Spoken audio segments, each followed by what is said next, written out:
हम जो है दुनिया में इस्लामी हुकूमत कायम करेंगे, हम जो है यहाँ पर निज़ाम मुस्तफ़ा कायम करेंगे। हालांकि बहुत बड़े आलिम शेख रबी ने कहा था कि हमारा काम मुसलमान होने के नाते ये है ही नहीं कि हम हुकूमतें पलटाएं, तख्त पलट करें, हुकूमतों के पीछे भागें, बल्कि हमारा काम सिर्फ ये है कि हम अल्लाह के बंदों को अल्लाह से जोड़ें। ये छोड़कर हम सिर्फ इसी के पीछे लगे रहते हैं और ये जो अटकल पंचू बातें हम करते रहते हैं कि नहीं ये गरीबी की वजह है, ये वजह है, वो ये सब बेकार बातें हैं। प्रॉब्लम बहुत डीप रूटेड है, आइडियोलॉजिकल प्रॉब्लम है।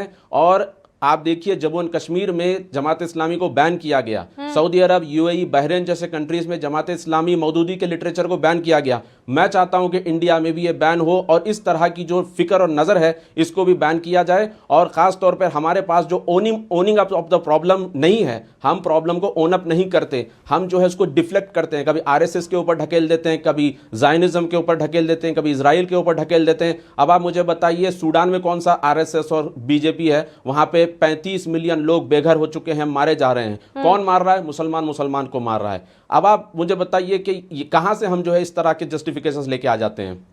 जो बात आप कह रहे हैं, मतलब एक भी ऐसी बात नहीं है जिससे मैं ना इत्तफाकी रखूं या डॉक्टर रिजवान ना इत्तफाकी रखें। अब अतीकुर रहमान साहब यहाँ पर बैठे हैं। अतीकुर रहमान साहब, ज़हाक साहब ने एक बात आपको लगी हो कि गलत बोली है? जी रुबिका जी, बहुत अच्छी बात कही इन्होंने और आपने जिस संजीदगी से इस मामले को रखा है मैं उसका भी आपको शुक्रगुजार करना चाहता हूँ। दो बातें सिर्फ मैं इतनी रखना चाहूँगा कि हम फेल हो गए रुबिका जी, हमारे एफर्ट्स फेल हो गए। कम्युनिटी को इसकी जिम्मेदारी लेना पड़ेगी। हर माँ को, हर बाप को, हर भाई को, हर बहन को अपने बाजू वाले को इस बात से सतर्क करना होगा कि अगर तुमने हमारे नाम के ऊपर ये हरकत की तो हम आपके जनाजे में शिरकत नहीं करेंगे, आपको दफनाने के लिए ज़मीन नहीं मिलेगी। जो अल्लाह की मुखालफत करे, जो अल्लाह के पैगाम की मुखालफत करे, अल्लाह का पैगाम सिर्फ़ और सिर्फ पीस था। अपने बहुत कट्टर दुश्मन से भी मुस्कुरा के बात करने का हुजूर का पैगाम था। ये दहशतगर्द जो भी कर रहे हैं अल्लाह इनके साथ बहुत सख्ती से निपटेगा और इनसे ज्यादा सख्ती से उनसे निपटेगा। अतीकुर रहमान साहब, आपको याकूब मेनन के जनाजे की तस्वीरें याद हैं? हम 5 लोग आपस में बैठकर क्या कर लेंगे? आम मुसलमान ये बात क्यों नहीं समझता है, मुझे ये बताइए। अगर हम जरा सा उनसे सवाल कर देंगे, आम मुसलमानों को गिरेबान में झांकने के लिए देखेंगे तो क्या कहा जाएगा? सबसे पहले तो मुसलमान का मतलब यह है कि आरएसएस को गाली देना चाहिए। मुसलमान का मतलब यह है कि फिलिस्तीन जिंदाबाद कहना चाहिए। मुसलमान का मतलब यह है कि ज्यूज को जितनी गाली भर भर कर दो। अगर तुम ये सब नहीं कर रहे हो तो भैया तुम मुसलमान नहीं हो। ये तो यहां पर डेफिनेशन है मुसलमान की। याकूब मेनन के जनाजे में कौन लोग गए थे बताइए मुझे? हमने क्या मैसेज दिया था सोसाइटी को एज अ मुस्लिम? तो रुबिका जी, ये तो देखिए फिर से टिट फॉर टैट वाला मामला हो जाएगा। कोई आपसे कहेगा कि भाई दूसरी तरफ तो ऐसे लोग हैं ना। सवाल ये नहीं है, आज सवाल सिर्फ और सिर्फ मुसलमानों का है। आज सवाल सिर्फ और सिर्फ ये है कि किस तरह से हमारे अपने नौजवान गुमराह हो रहे हैं, गुमराह किए जा रहे हैं और आगे भी गुमराह किए जाएंगे अगर हमने सख्ती से कदम नहीं उठाया। मुझे बस ये बताइए, ये गुमराह होते कैसे हैं?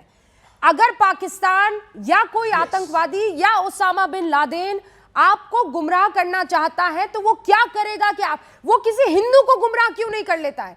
वो किसी क्रिश्चियन को गुमराह क्यों नहीं करता है? वो किसी पारसी को गुमराह कैसे नहीं कर पाता है? ये जितने भी आतंकी संगठन है, खुदा के वास्ते जो ये कहता है आतंक का धर्म नहीं होता है, झूठा है, झूठा है सर। अतीकुर रहमान साहब, खाइए कसम। कहते हैं आतंकवाद का धर्म नहीं होता है। मैं गिनाऊं आतंकवादियों के नाम? बता दीजिए उनका धर्म मुझे, और फिर हम 1+1 बता देंगे क्या है। क्या झूठ है ये? आतंकवाद का धर्म नहीं होता है सर। मैं ये कह रही हूं हर मुसलमान आतंकवादी नहीं होता है, लेकिन क्या यह सच नहीं है कि जितने भी आतंकवादी हैं, मेजॉरिटी जितने भी इस दुनिया में आतंकवादी है वो मुसलमान है, कलमा गो है? अतीकुर रहमान साहब, रखिए दिल पर हाथ और कहिए रुबिका लियाकत को कि झूठ बोल रही है वो। नहीं, मैं आपकी इस बात से एग्री नहीं करूंगा। देवेंद्र कैसे? सिंह जो पकड़ा गया था अरे आतंकवाद सर, में लिप्त, मैं जम्मू फिर एंड बताती हूँ कश्मीर आपको, में, आटे में नमक वो is a Devendra different Singh था, थिंग, मुसलमान आटा नहीं इज था। A different thing sir. नहीं आपने बदलूंगी। आतंकवादियों के नाम गिनाना शुरू किए। बिल्कुल गिनाऊंगी मैं आतंकवादियों के नाम। दोनों तरफ के आतंकवादियों के नाम गिनाने की हाँ, हिम्मत है अच्छा क्या आपकी? बताइए, गिनाइए ना गलत मुझे, हो गया आपकी। गिनाइए ना मुझे। आपका जो आपने जो अतीकुर serious रहमान, note पे मैं अपना अतीकुर शुरू रहमान किया साहब, था, मैं वो पिन आप ड्रॉप, fail हो गई। मैं pin Yes, drop I silence have अभी रख failed. रही हूँ, My ठीक है? community have failed. Now You you have tell failed. me one thing, you count the name of other communities terrorists. Let's start, let's begin sir. No, I don't want to. No, please, sir, I you don't will want have to. No, you will I have to. refuse to. Why, I refuse you to. know why you refuse I to? will count क्योंकि आपके the pass name नाम ही of नहीं है। my people who have आपके failed. पास नाम ही नहीं है। हमारे अपने लोग, आपके पास नाम ही नहीं है सर। नौजवानों को बचाने में जाहक नाकामयाब तनवीर, हो गए। प्लीज मैं जाहक ये तनवीर को तस्लीम स्क्रीन करने पर के लिए लेकर बैठा हूं आइए। यहाँ पर। मैं टिट फॉर जी, कैट जी। करने नहीं बैठा हूं। नहीं जी रूबिका जी, मैं कह रही हूँ नाम देखिए, के नहीं। जाहक मुझे प्लीज नाम बताइए आप। ये बात कहने में देखिए, एक आम रूबिका जी। मुसलमान को डरना नहीं चाहिए, हक के रास्ते पर रहना चाहिए। अगर ये हमारे अंदर कैंसर है तो इस कैंसर का इलाज हमें एज अ कम्युनिटी करना होगा। बिल्कुल बिल्कुल। देखिए रूबिका जी, कुरान में एक आयत है जिसमें कहा गया है कूलू कौलन सदीदा, यानी कि जब भी आप बात करो तो सीधी सीधी खरी बात करो। तो हमारे बीच में ये प्रॉब्लम है, ये कैंसर है, ये बीमारी है।